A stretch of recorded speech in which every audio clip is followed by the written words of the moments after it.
To patch Azure SQL Managed Identity, follow these steps. First, understand what Managed Identity is, which is a feature in Azure that allows Azure resources to authenticate to Azure services without needing credentials.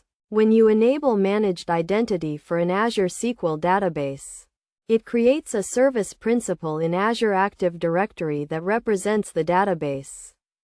This service principal is used to authenticate to other Azure services. To patch the Managed Identity, you need to update the service principal credentials. Start by going to the Azure portal and navigating to your Azure SQL database. In the left-hand menu, click on Security and then click on Access Control. Here you will see the Managed Identity option. Click on it and then click on the Status toggle to enable it if it is not already enabled. Once the Managed Identity is enabled, Azure will create a service principal in Azure Active Directory. To update the service principal credentials, you need to regenerate the certificate.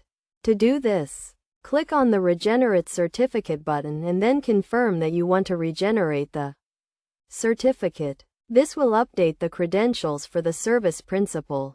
After regenerating the certificate, you need to update any dependent services that use the Managed Identity to authenticate. This may include Azure services such as Azure Storage or Azure Key Vault. To update the dependent services, go to the service and update the connection string or credentials to use the new certificate.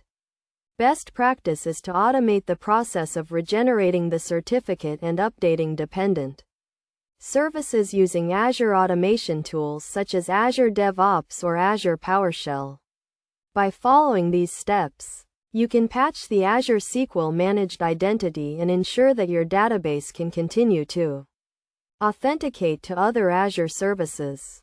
Regularly review and update the Managed Identity to ensure the security and integrity of your Azure resources.